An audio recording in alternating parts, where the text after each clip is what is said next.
ආයුෂ බොහෝ වේවා නිරෝගී සුව ලැබේවා. ඔබ මේ දකින්නේ අපි කවුරුත් දන්න පුවක් ශාකයක්. ශ්‍රී ලංකාවේ හම්බම් පුවක්, කිරි පුවක්, රට පුවක් වැනි ප්‍රභේද සුලභව දැක ගැනීමට හැකියාව තිබෙනවා.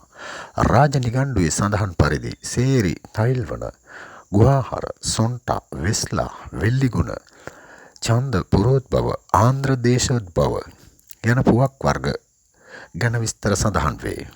පුවක් ගෙඩියක කයිපොටැනික් 15%ක්ද ගාලික් ඇසිඩ් 14%ක්ද මේද එරිකොනිල් එරිකේන් ගුවා නවුලින් සහ කොලින් වැනි උපක්ෂාරකද අන්තර්ගත වන බව දැක්වේ.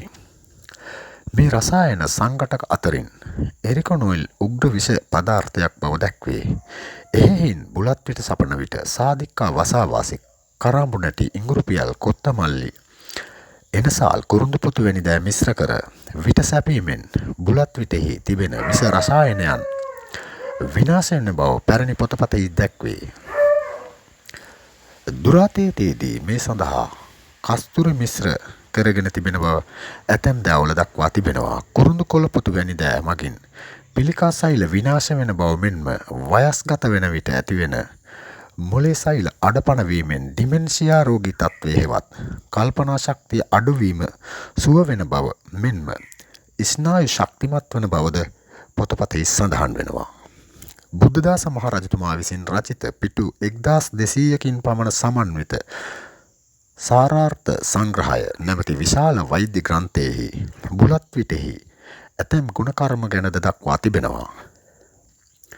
බුද්ධදාස මහ රජතුමා වෛද්‍ය විද්‍යාව, ජ්‍යොතිෂය, බුදුදහම, නීති ශාස්ත්‍රය ප්‍රගුණ කර සිටි අයෙකු බවද දැක්වේ.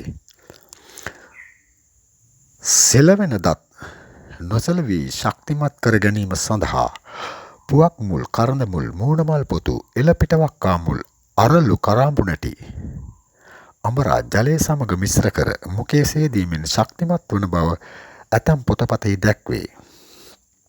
පෘතුගීසි, ලන්දේසි, ඉංග්‍රීසි ලංකාවේ වාසය කළ කාලෙහි විශේෂයෙන් ලන්දේසි, ඉංග්‍රීසි පුවක් වගා කරා අපනයනය කරා එයින් ලබාගත් මුදලින් ඔවුන්ගේ ආරක්ෂක අංශවල උදවියගේ වැටුප් ගෙවා ඔවුන්ගේ සුබ සාධන කටයුතු කළ බවත් අනෙක් මුදල් රටේ අත්‍යවශ්‍යතාවයන් සඳහා යොදාගත් බවට ඉතිහාස පොතපත සාක්ෂි දරයි. ඔබට කතා කළ මම පාරම්පරික හෙළ වෛද්‍ය එන්.කේ. අබේවර්ධන. වීඩියෝ හොඳයි සිතේ නම් සබ්ස්ක්‍රයිබ් කරන්න. තව කෙනෙකුට නැරඹීම සඳහා ෂෙයා කරන්න. මගේ වීඩියෝ නරඹන සබ්ස්ක්‍රයිබ් කරන ෂෙයා කරන ඔබ සැමට ගෞරවනීය ප්‍රණාමය හිමි වෙනවා.